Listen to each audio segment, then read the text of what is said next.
Sawa zigenza okweremu eyo kumakya ng'abayizi abatasula ku ssomero beetadde dda mu kkubo okugenda we bagenda okukolera ebibuuzo.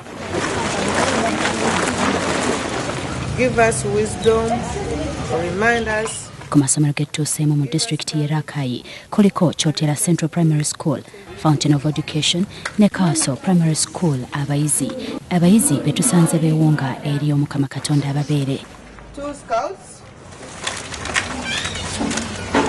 Kino oluwedde ne badda mu nnyiriri okusobola okubakebera okuyingira awakolebwa ebibuuzo era nga buli omu nga yeetegese n'ebikozesebwa by'agenda okukozesa nga seeti olw'ensonga nti baasoose ku kigezo kya kubala. Abayizi betwogedde nabo ebigezo babyogeddeko bwe bati. Nkyagala ekyo kubanga nkiraba nga abantu abamu banyigirizibwa nnyo nga bagenze mu makooti ne batasobola kutuukirizibwa. Era njagala mbeere nga nnyamba abaavu nabo basobole okuba nga bayambibwako nga bagenze mu makooti.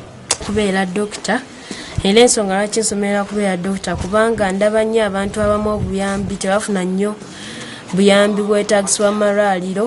Abamu abasawo eddagala balitunda abantu ne basigala nga bakyabunaabuna nnyo. Mu disitulikiti y'e Rakai naye ku masomero gettuuseeko bategeezezza nga bwe batasanze buzibu bwonna ku lunaku luno olusooka nga kati balindiridde lunaku lwa nkya.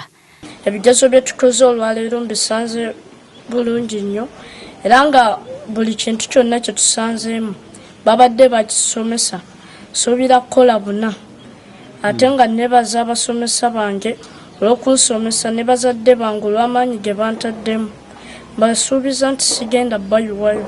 Nze Namagembe Esther nsomera mu kibiina kya 7 nsomera ku St. Paul Castle era tuva kukola bigezo byaffe bya maathi.